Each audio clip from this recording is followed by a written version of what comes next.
Hello and welcome to the PublishU podcast, where we explore the real-life stories of authors from around the world.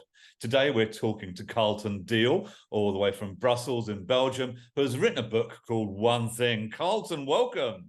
Thank you, Matt. Good to see you. Yeah, I normally only see you at Christmas every year, but it's nice to see you beforehand. How are things? Things are good. Yes, thank you. Coming to you from Brussels, where we had some recent adventures here with the police and whatnot. It's a crazy town. Absolutely. Very political as well. Absolutely.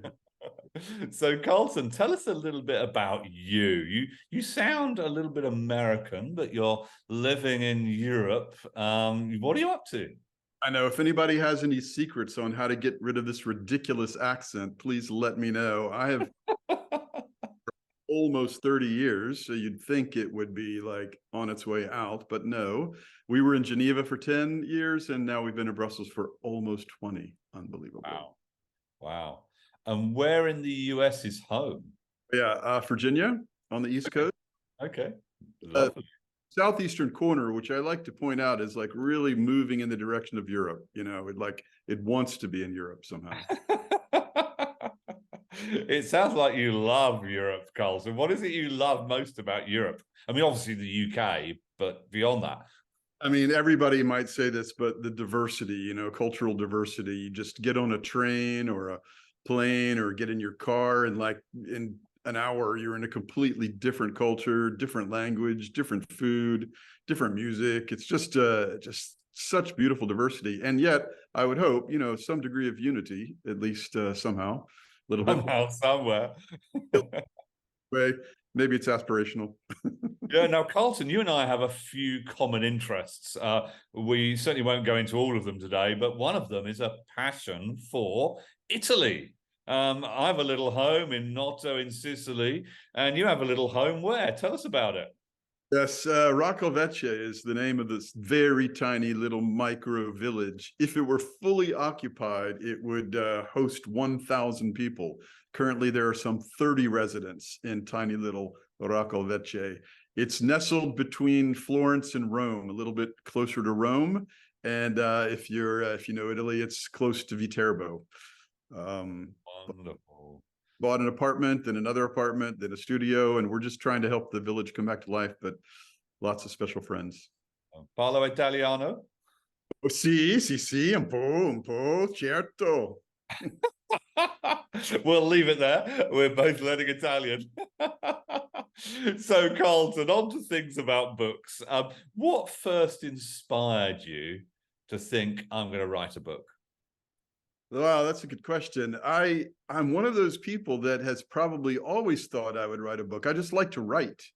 I find that it's a way, I just like expressing myself in that way. Sometimes I want to have, you know, the right words to say, but I don't have them to say until I write them. So, but I didn't know what I'd write about. You know, I've had ideas through the years, and yeah, I wasn't sure where it would start. Yeah. And you started the Writing My Book course with PublishU. I mean, well, before we get on to that, what were the biggest barriers for you in coming to writing a book? What held you back? Yeah, I probably imagined I would always get around to it. You know, that one day it would overcome me on a Monday morning, and suddenly I would magically become a writer, or I would discipline myself. This is a good idea. I will discipline myself to write 30 minutes a day or 1 hour a day. Anyway, that's a great idea. Yeah, I know. None of my imaginary constructs actually worked. So I found myself always hoping I would write a book. Okay. And so you signed up for the Writing My Book course. And what was it about the Writing My Book course that helped you so much?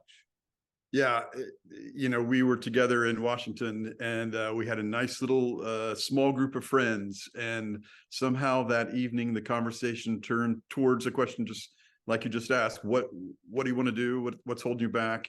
And you know, I think I mentioned writing a book then, and I knew you had your course. You know, I've always had your course.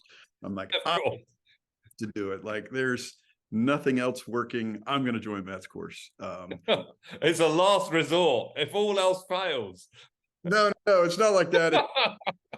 I think accountability, that's the word. Accountability with you, accountability with the friends in the cohort.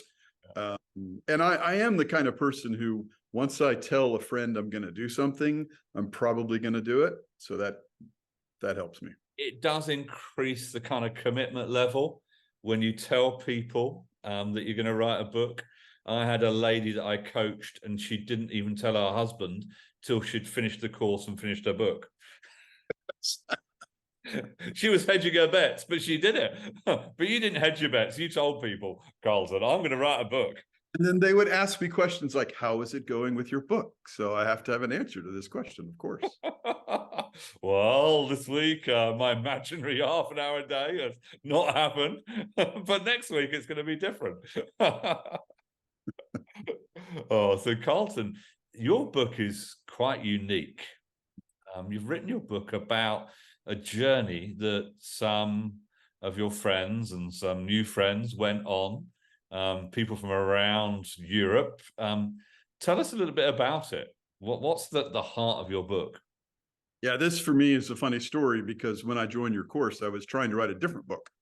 I lead a charity called Serve the City, and it's 20 years, and it's well overdue that we write some sort of book that our view of the world, So I followed your advice and instructions, but I just didn't feel like it was coming together. I even now, I still feel unclear about the message and the audience and the approach, and I've just overthought it for way too many years, Yeah. But during that, I was doing something else. I was leading a little day-by-day spiritual journey with friends around the world, which I've done since the pandemic. Just in 2020, my mother had just passed away. It was the end of October. I felt like I needed some new rhythms in my life, and I, on a whim, reached out to some friends on October 31st and said, hey, would you like to join a 30-day spiritual journey with me starting November 1st? And something like 30 friends said yes. So we didn't know what we were doing, but created a WhatsApp group, and there you go. Well, I was doing that in the middle of Matt's course, and one of those people who knew I was taking your course said, hey, I think we have a book here, Yeah. And so the book follows the spiritual journey you guys go on. Yeah. From what different countries and what different backgrounds were these 30 people from, Carlton? Yeah, that's great. We have some US friends. We have some European friends based here in Brussels. And, when they're based here in Brussels, they could be from anywhere, from Armenia or from the UK or I don't know, everywhere, Spain. We have older friends, younger friends, some people for whom spirituality has been a part of their life for a very long time. Others are new to the journey. Some people had experienced some life trauma. Well, my good friend Dave, his 22-year-old son unexpectedly. I mean, not during the journey, but that's you'll read in the book. That's what he's processing. Yeah, amazing. And so when you say you're on a spiritual journey, how do you lead people on a spiritual journey through a WhatsApp group? How does that work? That's a good question. What I like to do is take some people have familiarity with the Christian story or with the Bible or with the Gospels or something, but we haven't all zoomed in on things. And even if we have zoomed in on things, we haven't maybe seen, I don't know. I try to offer a fresh angle. Matt, you and I both like a glass of red wine, and something that goes along with the red wine, like some perfectly paired cheese or whatever. So this kind of pairing idea I love. And so what we did in this book was I discovered there are 8 texts in the translation of scripture I read most often with the words "one thing." And that captured my imagination. And I thought, and they're all slightly different.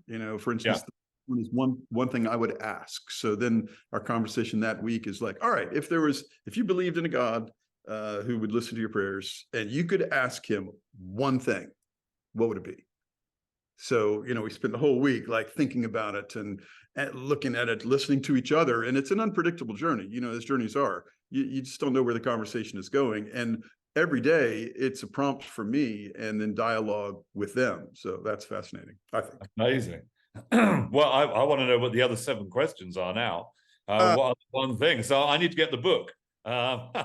In fact, it's arriving very soon. So I'm looking forward to reading it.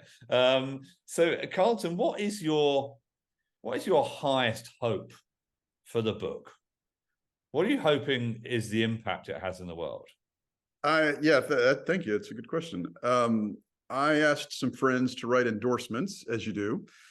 And a few of them, I was just so taken by what they wrote. Like one guy wrote, hey, I read a bunch of spiritual books that are out there on the market, and this is different. This is people. It's real people. It's authentic. They're on a spiritual journey. And also, these people are Catholic, Protestant, Orthodox, secular. I mean, they're from everywhere. And yet we can do something spiritual together, that is rooted in scripture and revolves around Jesus. So that's remarkable. And I think this is good news, actually, for the world, that, you don't have to get stuck in your denominational or confessional box, but you can journey together with other people spiritually. And one more thing is, I hope this day by day journey kind of takes off. So we still do it. I'm in the middle of one right now that's 20 days, and we'll have a website, and I hope people around the world decide, yeah, I'll join that for 10 days or 20 days or something.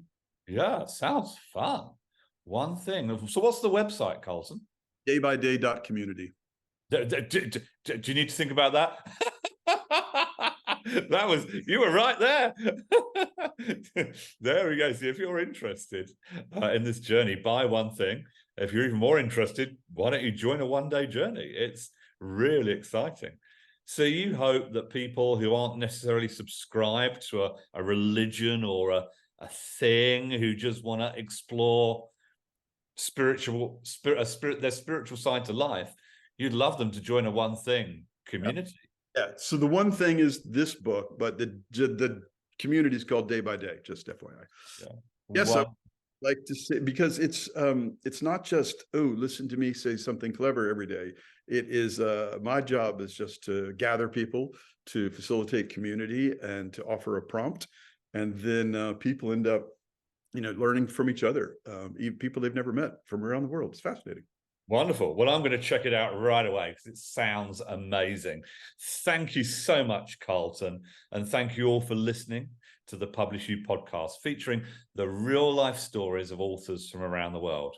If you're interested in becoming an author like Carlton, please visit our website, www.PublishU.com. That's the letter U, PublishU.com. And if you enjoyed this broadcast, make sure you subscribe for more. Thank you so much, and goodbye for now.